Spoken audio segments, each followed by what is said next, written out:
ఓం మహాగణాధిపతయే నమః. ఓం గురుభ్యో నమః. ఓం శ్రీమాత్రే నమః. మనం ఈరోజు జూలై మాసంలో గ్రహస్థితి ఏ విధంగా ఉంది, దాని మూలంగా ఎవరెవరికి ఎటువంటి ఫలితాలు జరగనున్నాయి అనేటువంటి విషయం చెప్తుంది. నేనైనప్పటికీ కూడా చెప్పిస్తుంది సాక్షాత్ లలితామ్మవారిగా భావిస్తూ, ముందుగా అసలు గోచారం ఎలా ఉంది అని చూసుకున్నట్లయితే, మీనరాశిలో శని, వృషభంలో స్వక్షేత్రంలో శుక్రుడు, మిథునంలో గురువు యొక్క సంచారం జరుగుతుంది. ఆ యొక్క శుక్రుడు 26వ తేదీ వరకు అక్కడ ఉంటాడు. 27వ తేదీ నుంచి గురువుతో శుక్రుడు కలుస్తాడు. అదేవిధంగా మనకి కర్కాటకంలో బుధుడు ఉన్నాడు. మరియు అదేవిధంగా సింహరాశిలో కుజుడు కేతువు యొక్క సంచారం జరుగుతుంది. కుంభంలో రాహు. ఇక చంద్రుడు ప్రతి 2.5 రోజులకు ఒక్కో రాశి మారుతూ ఉంటాడు. అయితే ఈ యొక్క విషయాల వల్ల, అంటే ఈ గ్రహస్థితి వలన ఎటువంటి స్థితిగతులు ఉంటాయి, అలాగే ఏ పరిహార మార్గం చేసుకోవడం ద్వారా దాని నుంచి బయటపడతాం అనేటువంటి విషయాలు మనం ఒక్కొక్క లగ్నరీత్యా తెలుసుకుందాం. లగ్నం తెలియని వారు రాశి నుంచి చూసుకోండి. మీన లగ్నము, మీన రాశి. మీనం వారి కనుక చూసుకున్నట్లయితే ఇక్కడ రాశిలో శని సంచారం, ఏలినాటి శని, ఇది ఒక భయం ఉంది. 6లో కుజకేతువులు పాపగ్రహాలు, పాపస్థానాలు ఉంటే మంచిదే. అయితే లగ్నంలో ఏలినాటి శని ఉన్నందుకు ఇది ఒక రకంగా చెప్పాలంటే విదేశీ యోగాన్ని ఇస్తుంది, మరియు కొంతవరకు లాభాలను కూడా ఇస్తుంది చెప్పాలంటే చేసే ప్రయత్నం వల్ల. కానీ మందత్వము, ఆలస్యము, అబ్బాయి ఏం చేస్తాం, ఏమిటిది, ఎన్నిసార్లు ప్రయత్నం చేసినా రావట్లేదు అనేటువంటి ఒక చిన్న స్ట్రెస్ని కూడా క్రియేట్ చేస్తుంది శని. అంత మాత్రం చేత మనకి సక్సెస్ రాదని కాదు, గుర్తుపెట్టుకోండి. ఎప్పుడైనా సరే రాశిలో శని సంచారం జరిగేటప్పుడు బద్దకించకూడదు, పోస్ట్పోన్ చేయకూడదు. వచ్చిన అవకాశాలని సరిగ్గా వినియోగించుకోగలగాలి.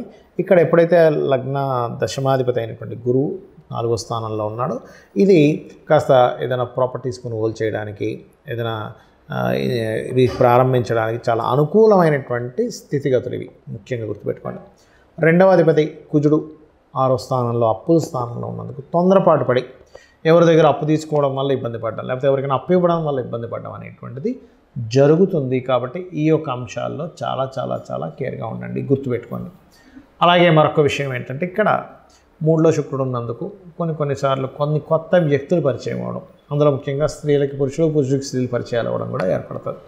అయితే ఇక్కడ ఈ 6వ స్థానంలో పూర్వజన్మ కర్మస్థానంలో కుజుడు కేతు ఉన్నందుకు ఇది పూర్వజన్మ కర్మ. మీరు గమనించండి, నీ మీన లగ్న వాళ్ళ లైఫ్లో ఒకటే ఉంటుంది.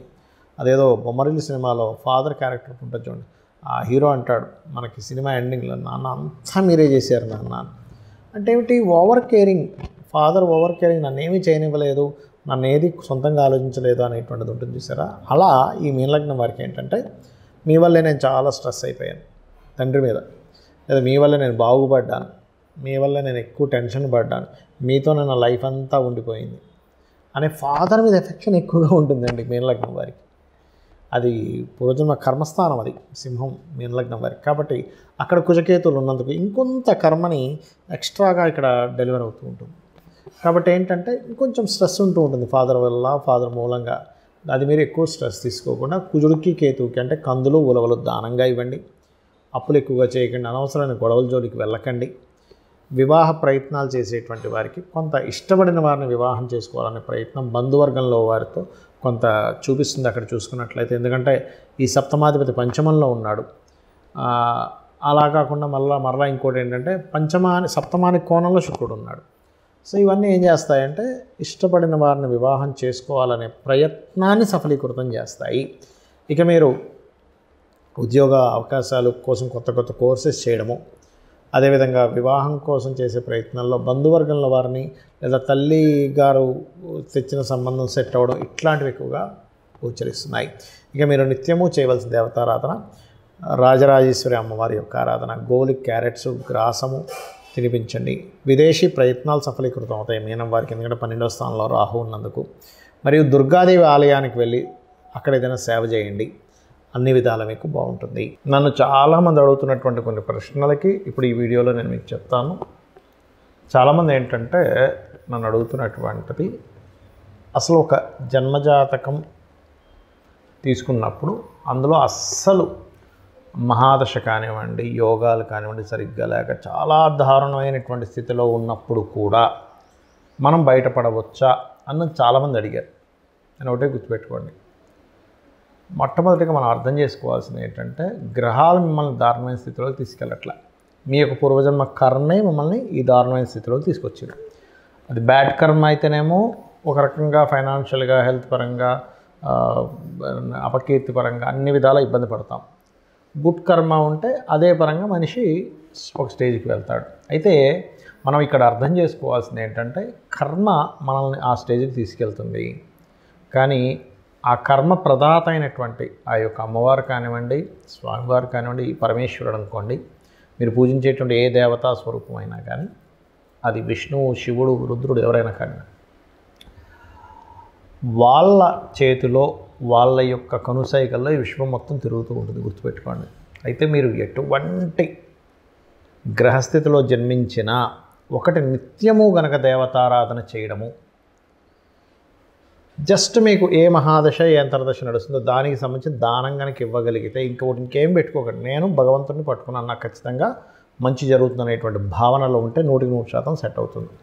ఇక రెండవ ప్రశ్న ఏంటంటే, కొంతమంది ఈ మధ్య నన్ను అడిగారు, ఏమండి ఇప్పుడు ఇవాళ రేపు ఎక్కువ సిజరన్స్ అవుతున్నాయి కదా, సిజరన్లో పుట్టినటువంటి వ్యక్తికి కూడా గ్రహాల యొక్క ప్రభావం పడుతుందా అని. ఒకటే గుర్తుపెట్టుకోండి, మనకి పూర్వజన్మ కర్మ వల్ల గ్రహ ప్రభావం అనేది మన మీద ఉంటుంది. ఇప్పుడు సిజరన్లో పుట్టినంత మాత్రం ఆ వ్యక్తి జ్వరం లేకుండా లేదు, ఆ వ్యక్తికి అంటే C-సెక్షన్ చేసి బయటికి తీస్తారు న్యాచురల్గా కాకుండా. అదేవిధంగా ఆ వ్యక్తికి ఏ ఇబ్బందులు రాకుండా ఉండట్లేదు. ఎందుకంటే మంచి కర్మ లేదా మనం ఒక బ్యాడ్ కర్మ చేసామా, మంచి కర్మలు చేసుకున్నామా అనేది పూర్వజన్మ దీన్ని బట్టి ఉంటుంది. అయితే ఇక్కడ మరొక క్వశ్చన్ దీనికి అనుసంధానంగా ఏమడుగుతున్నారంటే, ఇప్పుడు మనం పెట్టినటువంటి ఒక ముహూర్తంలో పెట్టుకుంటాం. అంటే చాలామంది అడుగుతుంటారు, ఏమండి ఇలాగా న్యాచురల్ డెలివరీ అవ్వదు, సో మీరు ఎవరినైనా పురోహితుల్ని లేకపోతే ఆస్ట్రాలజర్ని కనుక్కొని పలానా 1 వీక్లో మీరు ఒక మంచి రోజు చూసుకొని చేసుకోండి, పలానా టైం అని చెప్తూ ఉన్నప్పుడు ఆస్ట్రాలజర్ని సర్వసాధారణంగా తల్లిదండ్రులు వాళ్ళు పడ్డ కష్టాలు కాకుండా వాళ్ళ పిల్లలైనా బాగుండాలనేటువంటి ఒక మంచి ఆలోచనతో వస్తారు.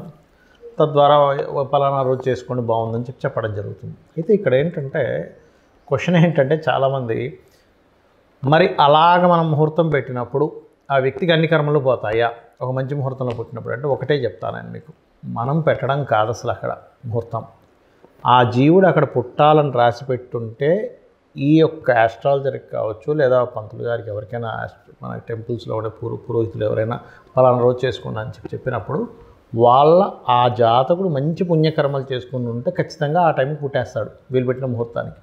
లేదనుకోండి, నేను చాలా కేసెస్ చూసింది ఏంటంటే, మంచి ముహూర్తం పెట్టినా కూడా జీవుడికి ఆ టైంలో పుట్టే యోగం లేదు. అంటే ఆ జీవుడు పలానా కర్మలు అనుభవించడానికి ఒక పర్పస్ కోసం పుడతారు. ప్రతి ఒక్కరు కూడా ఖచ్చితమైన ఒక పర్పస్ ఉంటుంది. ప్రతి జీవి ఒక పర్పస్ కోసం పుడుతుంది. ఆ పర్పస్ కోసం పుట్టేటప్పుడు ఏ సమయంలో పుట్టాలో ముందే డిసైడ్ అయి ఉంటుంది.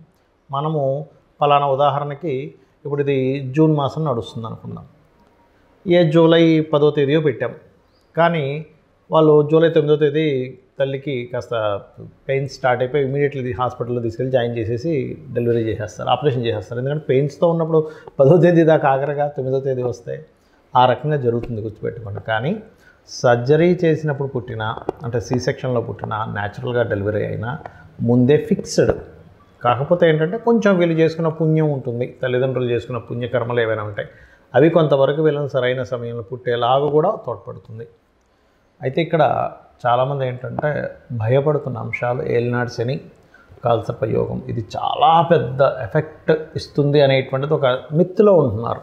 ఒకటి గుర్తుపెట్టుకోండి, నేను చాలా వీడియోలు చెప్పాను, మళ్ళీ చెప్తున్నా, 180 మంది ప్రెసిడెంట్ల జాతకాలు నెట్లో నేను సెర్చ్ చేసి చూశాను. అందులో 90% ఆఫ్ ఈ యొక్క ప్రెసిడెంట్లకి కాలసర్ప యోగం ఉంది.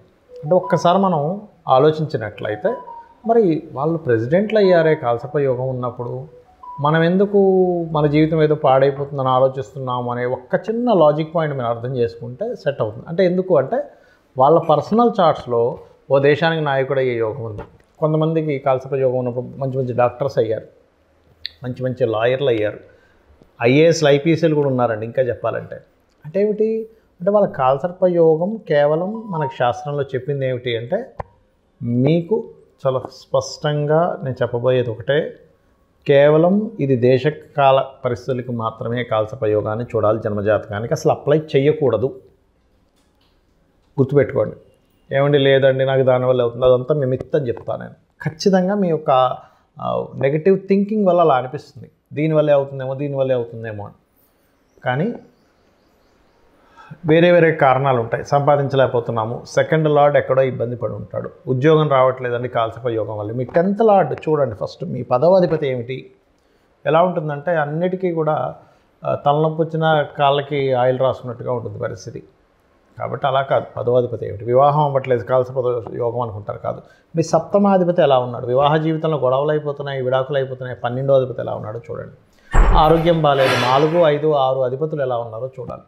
ఇలా ఒక్కొక్క దానికి పర్టికులర్గా శాస్త్రంలో కొన్ని ఫార్ములాస్, కొన్ని భావాలు చెప్పబడింది. అలాగే ఏలినాడు శని విషయంలో కూడా మీరు గుర్తుపెట్టుకోండి, ఎప్పుడు కూడా శని అనగానే వెంటనే మనం నెగిటివ్గా వెళ్ళిపోయి నాకేం కలిసి రాదు, ఏం చేసినా కలిసి రాదు, అది కాదు. కర్మకారకుడు, కర్మప్రదాత, ఆయనకు ఒక పోర్ట్ఫోలియో ఇవ్వడం జరిగింది. మీ మంచి చెడు కూడా ఆయన ఇస్తాడు. కాబట్టి ఏమిటి, ఏలినాడు శనులు అర్ధాష్టంశంలో అష్టంశంలో నడిచేటప్పుడు ఎక్కువ నిద్రపోవడం చేయకూడదు, యాక్టివ్గా ఉండాలి, ఎక్సర్సైజ్ చేస్తుండాలి, ఎప్పుడు ఏదో పనిలో ఉంటుండాలి, శ్రమిస్తుండాలి. శ్రమకారకుడు కాబట్టి మనకి ఇబ్బంది కలగకుండా ఉంటుంది. దాంతోపాటు మీకు దగ్గరలో ఏదైనా ఆలయం ఉన్నట్లయితే ప్రత్యేకంగా స్కందుడి ఆలయము లేదా గణపతి ఆలయము లేదా అమ్మవారి ఆలయం, ముఖ్యంగా హనుమాన్ ఆలయం కనుక మీరు రెగ్యులర్గా వెళ్తున్నట్లయితే ఏలినాడు శని ప్రభావం కంప్లీట్గా పాజిటివ్గా పనిచేస్తుంది మీకు. శ్రీమాత్రే నమః.